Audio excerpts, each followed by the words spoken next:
Hello everyone. How are y'all doing? I hope everyone is doing well. And I'm gonna put this in the front of the video this time. If you're not subscribed to my channel, please subscribe and stuff. And please like and comment and share and all that good stuff. I'm waiting for this car to warm up a little bit. I got some errands to run. But I want to talk about, so in my last video I was talking about relationships a little bit and wanting more, or becoming aware that I want more or need more as a human being for, human evolution. And I was so tickled this weekend that I'm just going to share this. And this is like the most basic shit that y'all, you're probably going to laugh. It is basic, and I'm aware that it's basic, but there we go. It's basic, and I'm aware that it's basic, but it's special to me, so whatever.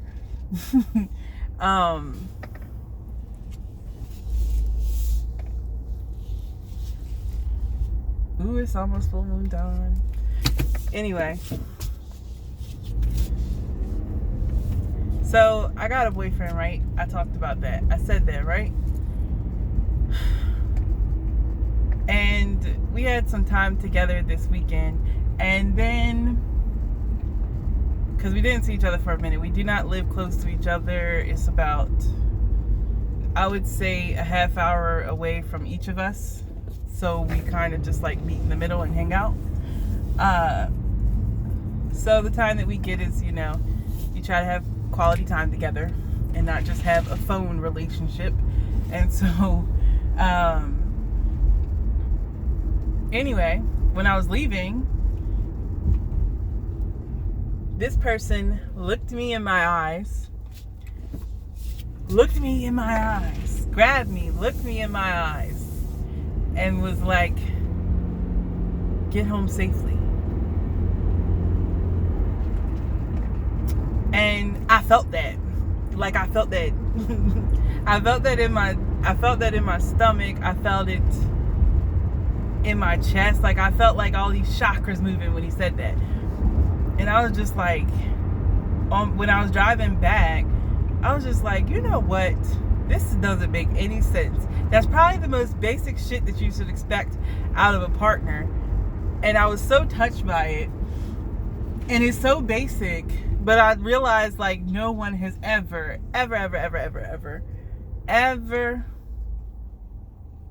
why you ain't go? You're getting on my nerves. I'm just gonna go. Shit. That's what I get for pulling off like that. My bad. I realized that no one has ever said anything like that to me. No one has ever been like, "Get home safe," or "Hope you're doing okay," or "I'm worried about you," or "Take care of yourself." Not even those small little words that make you know that you are cared about and appreciated. Not even that. I've never even experienced that in a relationship. And I'm like, yo, like, I'm so uninvolved. Like, it's funny, but it's not funny. I'm laughing because it's like, when it comes to spirituality, I can just, go. But when it comes to love and relationships, just the fact that I'm touched by somebody saying, "Hey, get home safely. Call me when you get there," it's just like beyond me. Like, that's so undeveloped and so unevolved. But then I started thinking, like, on my way back home, because I got a long drive, so I got time to think. And as I was thinking about it, I realized that for those of us who grow up in traumas, we grow up in dysfunction, we grow up, just not getting the love and affection and attention and stuff that we need, you learn to do without, and you are in a way like incomplete, because you learn to do without basic human necessities like love and affection and attention, and the idea that someone cares about you. It is really basic. we all should have, some sort of caring connection in our lives, whether it be family members or whether it be friends or significant others, whatever. We should all have, those sort of relationships, but we don't. On one hand, it's like, I feel like as if I never demanded it, but at the same time, I think I was never really aware that I was missing it because I never saw it before. But it's like, for us who go through these traumas, we really, Jesus, I hit that curve. I should have put my glasses on instead of these contacts. I can't see that good in the dark, but it's alright. I'll be alright. It just makes me think like other people are so far ahead of us in life because I think like when you become an adult, you don't realize how far you are behind until you see other young adults rather, and how they operate in the world.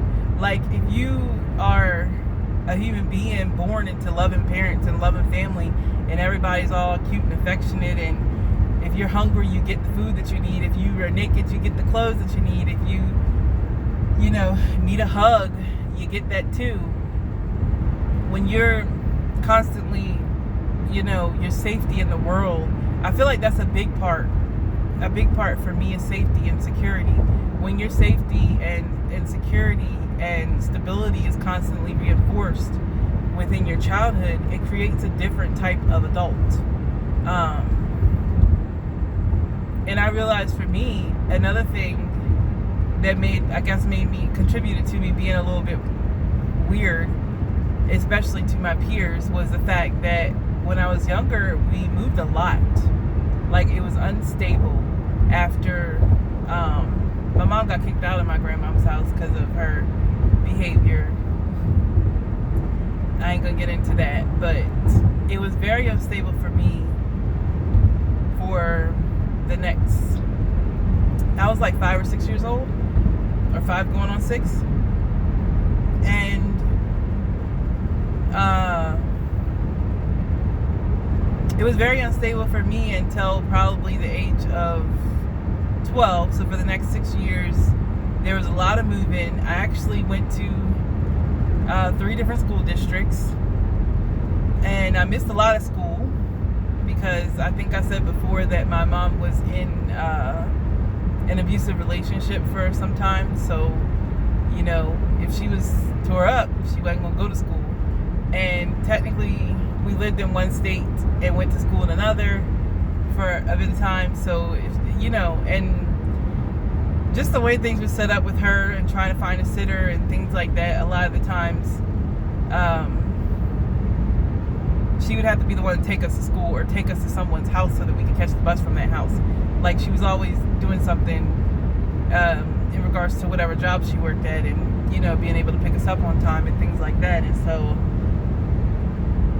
if she got beat up or something, it just wasn't going to happen. The whole day was canceled.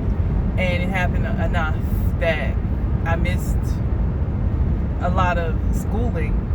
But I realized, as I was taking this drive back, that it's not just the schooling. I miss socialism. Like, when I was speaking to this person, they talk about friends that they had since they were younger, friends that they met at such and such job, like all these nice long-standing friendships. And I realized I ain't got none. And I'm terrible about maintaining them. Like, I'm such a loner.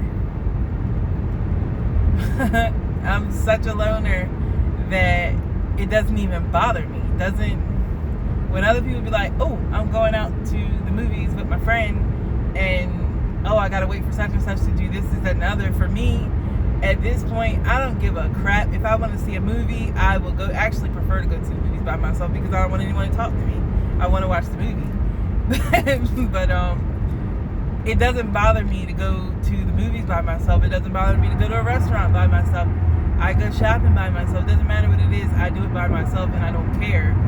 It's almost to the point, like, to people who don't know me, they will think that I grew up as an only child. That's how solitary I am, and I don't care.